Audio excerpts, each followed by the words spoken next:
just for you, I think you get to 54 with like 3 minutes left or so. Second night of a back-to-back. Just what were your legs kind of at where you were attacking as much as you were trying to get through the end of that? Obviously, I was tired. Yesterday I didn't play a lot of minutes, but what people don't understand is it's not about how many minutes I play on the game. It's the preparation for the game. It's shoot around, it's lifting weights, recovery, pre-game shooting, pre-game warm-up, then you play the game. Like, it's so much into the game. If I played 15 or 35 minutes, it doesn't make a difference. I still feel tired. So coming in today, I was extremely tired, but this is our job. We got to do what we got to do. Try to compete and give everything we have on the second night on the back-to-back. I think obviously earlier in the game they had a little bit more energy than us. Tried to figure out how to play without Dame for the first couple of minutes. Then we were able to get back in the game, played a little bit of zone, slowed them down, forced them to take tough shots. Was able to get back to the game. And then in the second half, we had the chance to win, but they came back, made tough shots at the end. We didn't take care of the ball. I didn't take care of the ball. It's a possession that I could shoot the ball. I didn't shoot the ball, but I was gassed, and I was able to get a win. But a lot of good things that we can learn from today. But we got to get better. We got to get better. Guys, the team has scored a lot of points on us. Right now, we got to be better. You said that. I'm sorry. With the zone that you guys were in last year, you guys I think were the team that ran zone least in the entire league, and now this year, I mean that's like a 6-minute stretch, an 8-minute stretch running zone. What has that experience kind of been like for you guys? It works. It worked yesterday. It worked today. Maybe in the second half, maybe we could run a little bit more. But it works. Right now. My experience on it, it's that we are able to slow teams down, force them to tough shots. Guys cannot play really one-on-one, and then we rebound the ball, go the other way. So we did it in Brooklyn. We did it against the Raptors, if I remember. It's working so far. It's a good thing to have in your pocket. Hopefully, moving forward in the regular season, we can use it more. Who knows? You can maybe use it in the playoffs too. What did you see? Either what they were or weren't doing that you felt you could get to the rim as much as you did, and then obviously found yourself a rhythm at the free throw line too. I was just my legs were feeling good. I felt I was on balance. I felt strong. I feel like I could attack angles like I've been in the past. But I've been feeling like this the last 3 games. So that means like I'm kind of getting my rhythm back. So I'm kind of happy about that. But at the end of the day, it did not matter. It does not matter because you don't get a win. So hopefully we can go to Orlando and get a win. What did you think of the team's bench production tonight, namely Andre Jackson Jr., Marjan coming out there with high energy? Marjan, Marjan is extremely talented. He always helps the team whenever he comes in. Can spread the floor for us, can knock down shot for us. He's aggressive, but one of his biggest strengths I don't know if it's been talked about. I've not been on social media for a while. It's his defense. He comes in and he kind of disrupts guys, and he doesn't allow guys to get comfortable. Andre, yesterday he had great minutes, in my opinion, in the second quarter when he came in.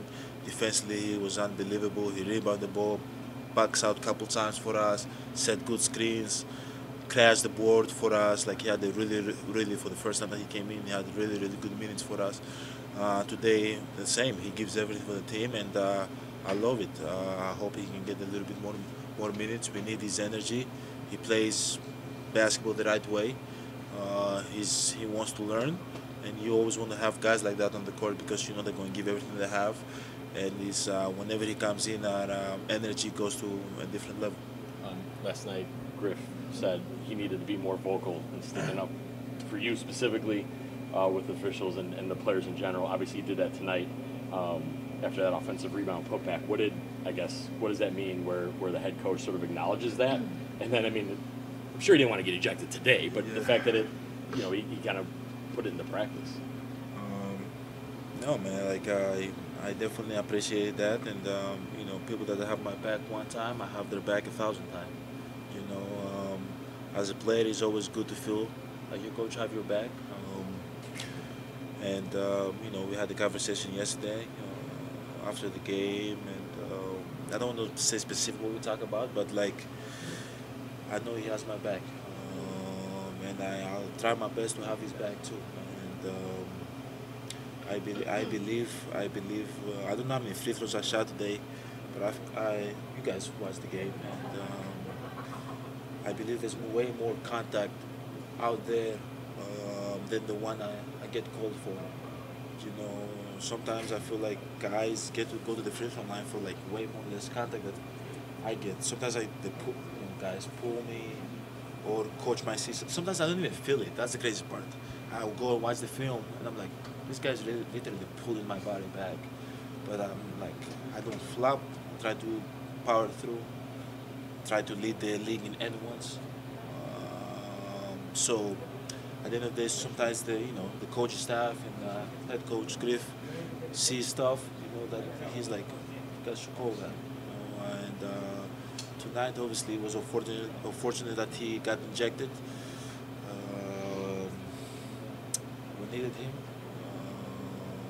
But at the end of the day, again, like I appreciate that he has my back, not just my back, my teammates' back, the team back, and we're gonna do our best to have his back too when he needs us the most. Chris had said, he's been here for all of your big games, right? Every time you scored 50, he's been here. And tonight was the first time he saw someone double team you on the other side of half court. Like that just wasn't something that he had seen before. I'm curious, in your head, are you thinking like that's the first time I've seen it, and also how do you feel like you guys can deal with that going forward? In the NBA, no, actually I've seen this before. Which team does? I think OKC does it. There's a couple teams in the league that do it now. From the top of my head, I cannot remember. But there's some teams in the league that kind of try to double team you before you pass half court. Maybe it's Memphis, I don't remember. But yeah, in the NBA, I've never been in that situation before. Or something new. I don't think the team has been in a situation like that they double teaming before half court. Back in my day, my A days, when I was like 16, 17, before I made it to the league, yeah, they were double teaming me before not